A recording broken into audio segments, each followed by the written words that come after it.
వరంగల్కి సంబంధించిన పార్లమెంట్ సంబంధించిన సెగ్మెంట్ ప్రస్తుతం వరంగల్కి సంబంధించి ఈరోజు సిట్టింగ్ ఎంపీగా అక్కడ ప్రస్తుతం పస్నూరు దయాకర్ బీఆర్ఎస్ పార్టీ నుంచి కూడా ప్రాతినిధ్యం వహిస్తూ ఉన్నారు.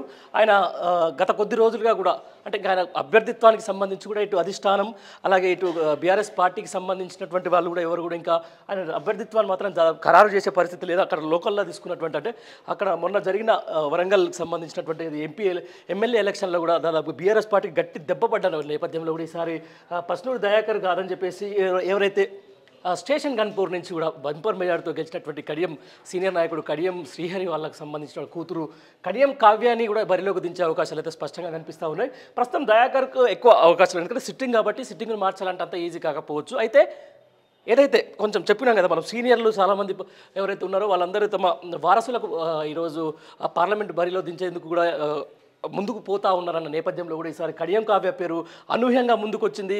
ఆమె దాదాపుగా ఈసారి వరంగల్ నుంచి కూడా పోటీ చేసినా కూడా బీఆర్ఎస్ పార్టీ నుంచి పోటీ చేసినా కూడా పెద్ద ఆశ్చర్యపోవాల్సిన పని అయితే లేదు. ఇటు పస్నూరు దయాకర్కి సంబంధించి కూడా మొన్న ఏదైతే వరంగల్ అలాగే పార్లమెంటరీ సమావేశాలకు సంబంధించి అక్కడ ఉన్న కార్యకర్తలు కూడా మాట్లాడిన విధానం అలాగే కొత్తగా మార్పు జరిగితే బాగుంటుంది అని చెప్పేసి కొంత అంటే ఎమ్మెల్యే ఎలక్షన్లో జరిగినటువంటి ఏదైతే సిట్టింగ్లకు ఇచ్చి మార్పులు చేయకపోవడం వల్ల ఈరోజు అధికారం కోల్పోయినామని చెప్పేసి చాలామంది కార్యకర్తలు అంటున్న నేపథ్యంలో కూడా కొంచెం పస్నూరు దయాకర్ ప్లేస్లో ఈసారి కడియం కావ్య కూడా అవకాశాలు అయితే కనిపిస్తూ ఉన్నాయి. ఇటు కాంగ్రెస్ నుంచి చూసుకుంటే అద్దంకి దయాకర్కు దాదాపుగా కన్ఫర్మ్ అయిందని చెప్పుకోవచ్చు. ఆయన గతంలో ఏదైతే తుంగతుర్తి నుంచి కూడా 2 సార్లు పోటీ చేసి ఓడిపోయినారు. ఈసారి మాత్రం పోటీకి దూరం ఉన్నారు. అక్కడ ఏదైతే బీఆర్ఎస్ పార్టీలో ఉన్నటువంటి ఉద్యమకారుడైనటువంటి మందుల సామ్యాలు కేయడంతో ఆయన టికెట్ త్యాగం చేసిన తర్వాత ఆయనకు ఎమ్మెల్సీ కూడా ఒకసారి మళ్ళీ ఇస్తామని చెప్పిండ్రు. ఆ ఎమ్మెల్సీ కూడా మొన్న ఇవ్వకుండా ఈసారి ఆయన ఖచ్చితంగా ఎంపీ ఎలక్షన్లను ఎట్లాంటి యువకుడు బాగా మాట్లాడే వ్యక్తి కాబట్టి ఈయన దేశ రాజకీయాల్లో పంపించే నేపథ్యంలో కూడా కడియం ఏదైతే అద్దంకి దయాకర్కి సంబంధించింది మనం ఒకసారి చూసుకోవచ్చు. వరంగల్కి సంబంధించిన ఎస్సీ కాన్స్టిట్యున్సీ కాబట్టి ఖచ్చితంగా అద్దంకి దయాకర్ అక్కడ కాంగ్రెస్ దాదాపు కన్ఫర్మ్ చేసే అవకాశం ఉంది. ఇక ఆరూర్ రమేష్ విషయంలో మాత్రమే కొంచెం మనం ఆలోచించాలి. ఎందుకంటే ఇప్పుడు మొన్నటిదాకా బీఆర్ఎస్ పార్టీలో ఉన్నాడు. వర్ధన్నపేట నుంచి కూడా ఆయన ఎమ్మెల్యేగా పోటీ చేసి ఓడిపోయిండు.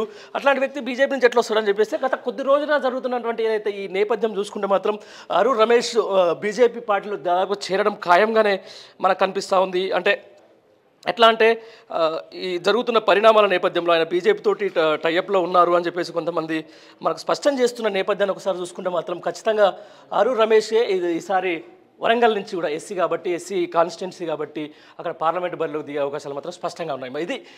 ఇదే ముఖ చిత్రం ఉంటుంది. దాదాపుగా ఇదే ఫైనల్ అయ్యే అవకాశం ఉంది. ఎందుకంటే అద్దంకి దయాకర్ ప్లేస్ పస్నూరు దయాకర్ ప్లేస్లో కొంచెం కడియం కావ్యాకి ఎక్కువ అవకాశాలు ఉన్నాయి.